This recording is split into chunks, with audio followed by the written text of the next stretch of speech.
Alright, so I thought I'd just make a video real quick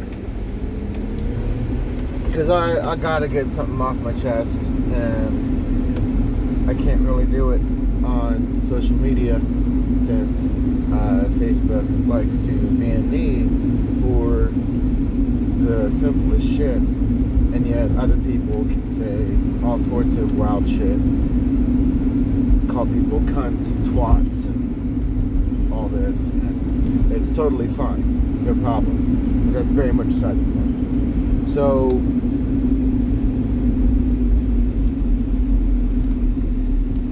the whole $2,000 stimulus checks that they're fighting for us, you know, it's good to see.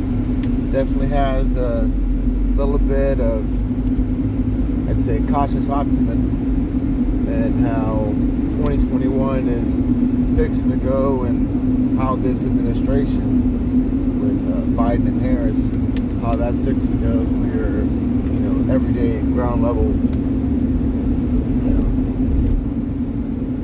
us Americans actually out here in the trenches doing the shit. And hey, there's actually going to be something for us coming down the line.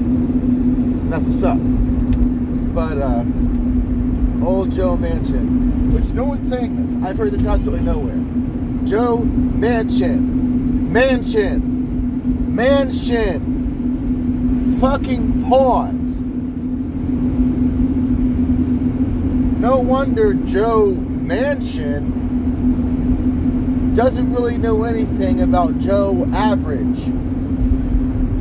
Like he's talking about with the whole $2,000 stimulus. So we need to give the money first to the people that are, struggling and don't have a job, and the businesses that are closed up. And I'm in West Virginia, and there's places that are completely shut down. Cool. Yeah, I'm with that. Absolutely.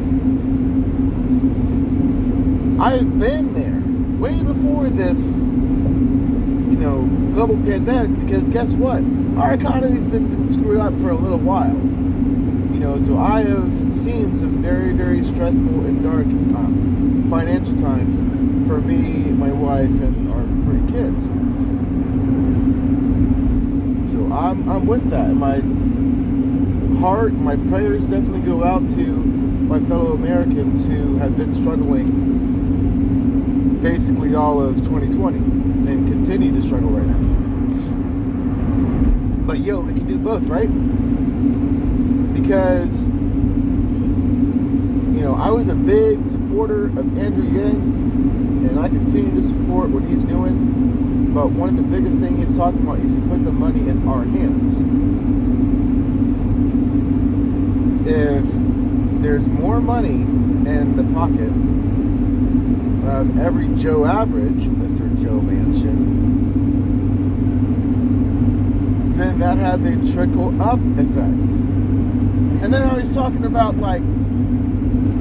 if people who currently are working and currently have a check, well, they're just going to put it in savings. No! Manchin Joe? No! That's what you do, and that's what people who have a considerable amount of wealth, they have some money and they don't just put it in savings,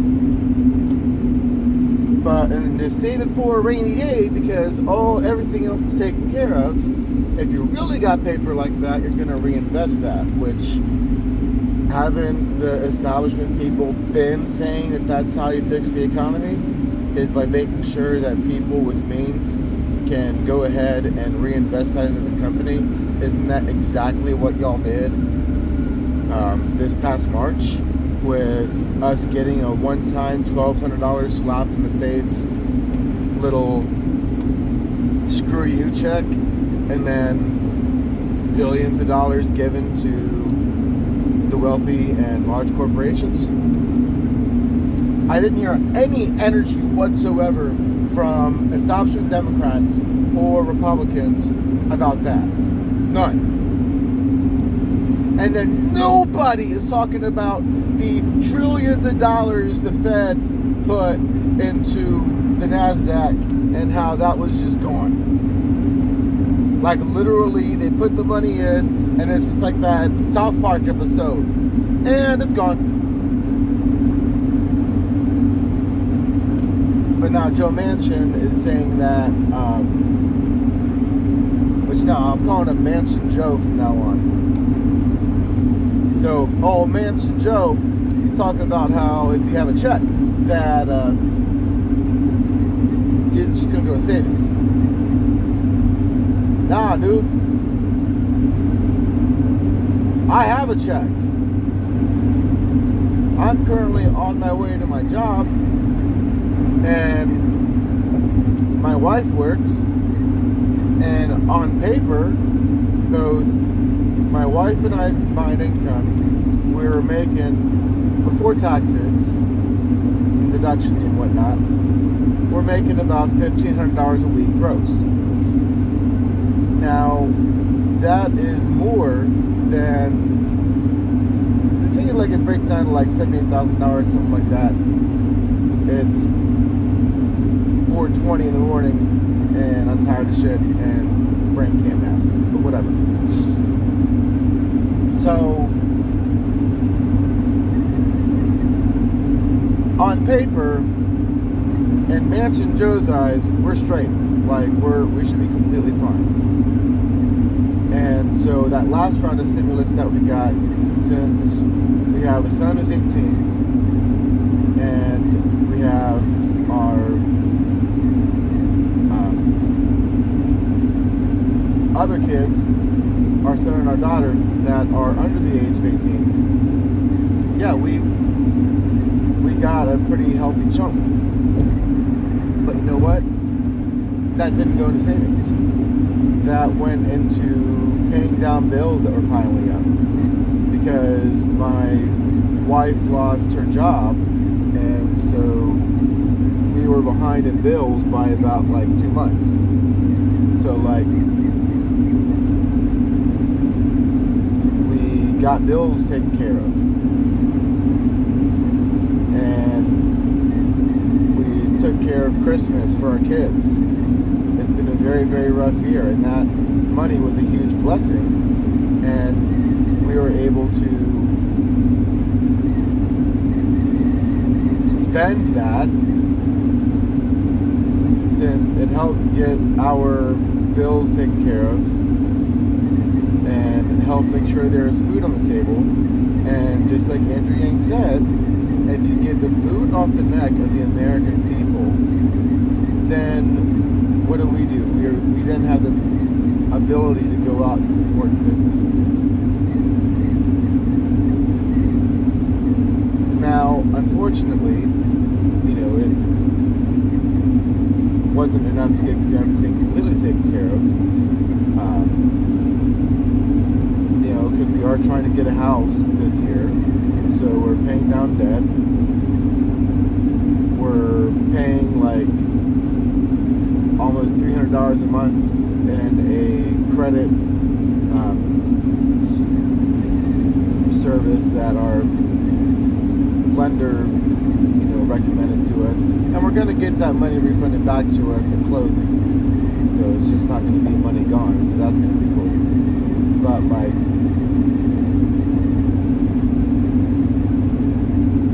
we're still kind of very much living paycheck to paycheck right now.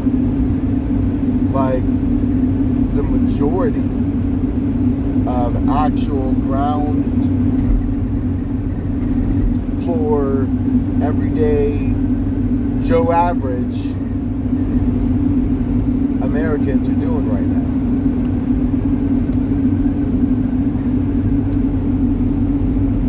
So with this stimulus, if it was what it was supposed to be, like that extra $1,400 on there, then yeah. Like, I'm currently driving a car with 176,000 miles. That's 09, and it's decent, but it's cold, and the heater is screwed up again after I just put like $400 or $500 into getting the heater fixed, and the heater's screwed up again, and it's got a check engine light, and when I talked to my mechanic back in March, when I got this done the first time, he said if it comes back on, it's going to need catalytic converter work. And I've just been chilling with this check engine light for a while. I'm past due, way past due, on my oil change. Because, we're living paycheck to paycheck. We have 2 vehicles, which is a huge blessing, but it's a huge financial thing when you got 2 vehicles you got to maintain. And, you really can't, make it, much under $80,000 a year for a family of 5. And because our credit isn't, so wonderful and lovely, we can't just, if we have a major, maintenance thing come up on one of the cars, no problem, we'll spend on the credit card. We can't do that. We got to do everything cash. We then have to do everything cash. Which I guess, can be argued as kind of a blessing in its own right, but it doesn't really leave you room for much else. And you aren't able to, if you're having to spend all of your cash flow out on the random shit that comes up, and then also on bills and also on everything else, then there really isn't a whole lot left over to save and invest and that kind of thing. So with this stimulus, that's going to mean that I get to get my car completely taken care of, no problem, good to go. And my wife, she's having issues with her car. It's like a 2014 Ford Focus, nothing fancy. And it's having this weird electrical issue where it's left us stranded a few times. And so we got to see what's up with that and how much that's going to be to fix. But with this stimulus, it's going to allow us to get our cars completely taken care of, where they can get us to and from our jobs,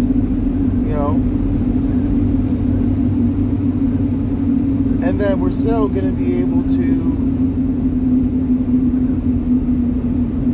get our credit taken care of, which is money going out. It's not money just stopped away in savings, not going back into the economy. We're going to be getting our debts paid down and get our credit together, and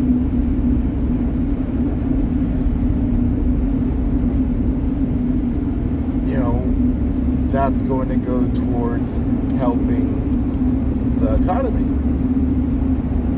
We're going to be spending. We live in a capitalistic society. At the end of the day, you want people in your economy to be going out and doing and buying shit, right? I got a 40-inch Sony TV that's easily 15 years old at this point, that I've been wanting to upgrade, that I haven't had the money to. And for the past 2 or 3 years now, it's got a big old line going through it, but it kind of works for now. So I've just been dealing with it.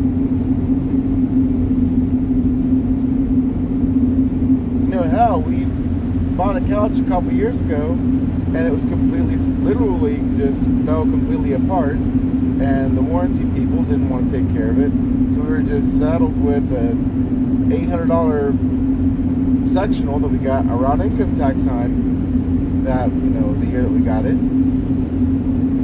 and we've just been dealing with that for a while. And then a few months ago, because we don't have a credit card, my wife was able to get set up with a very high APR,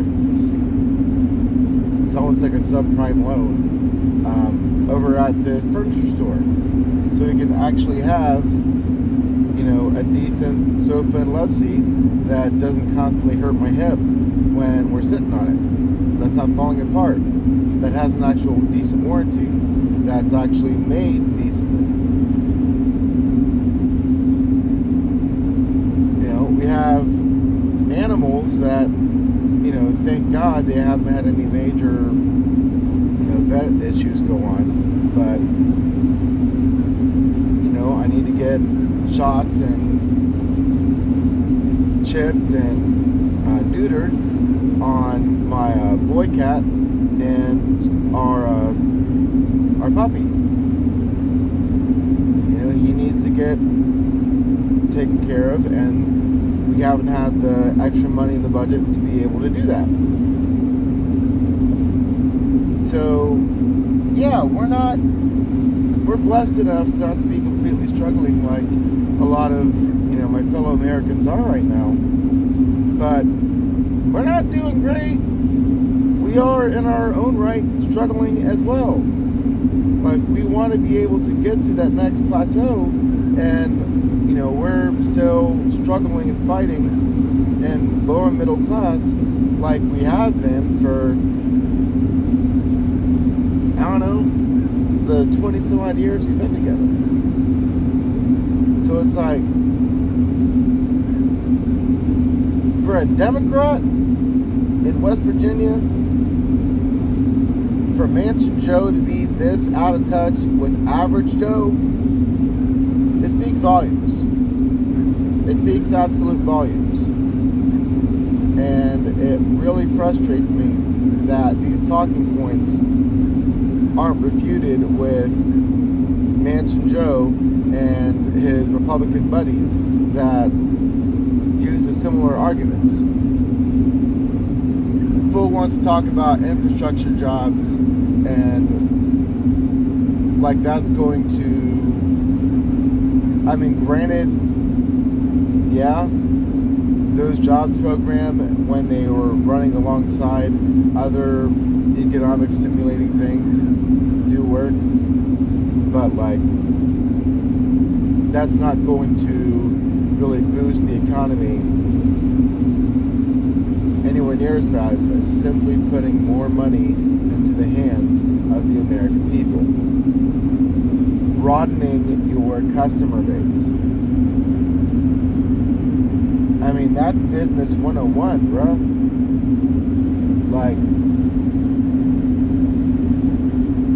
If you're trying to expand your business, if you have more customers to tap into and more customers to buy your product, then you're going to be able to sell more product. It really doesn't make sense to me. How can, you claim you like capitalism and all that, but you are an absolute garbage capitalist. And then a lot of these, arguments that they're making have been refuted by, again, my boy Andrew Yang. I get homies trying to get, his possible New York mayoral bill bid together, which that'd be insane. I would love to see Yang as the mayor of NYC. That would have great future implications.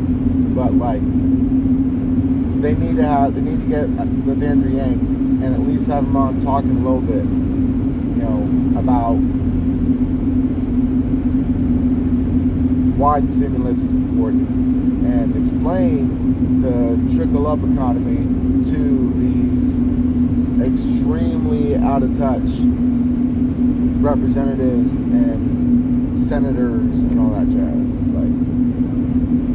They really don't know what it's like out here for average Joe. For Joe Average. Because just like dude's name sounds like, I get it's Man Chin, but it sounds like Man Shin. And when you're at that level of income and you don't really interact with regular, everyday, average people, you don't know what it's like. So you're representing people and you have no idea what their day-to-day lives are like. You don't know what it's like for them. So, but yet you're gonna make rules like you know what's best for them. And you're going to represent them when you don't even know how to represent them. I mean, it's literally taxation without representation, because they're worried about, the corporate backers and whatnot that are taking care of them. They're not worried about, like, the people who put them in office. They're not worried about their constituents that they're supposed to. That's your job, bruh. But yeah, I just had to get that off my chest. Y'all stay easy. 2021, I really feel is going to be a year where more of us are going to be coming up. For those struggling, just keep fighting. Keep that American spirit. And we're going to get this together. We're going to get this done.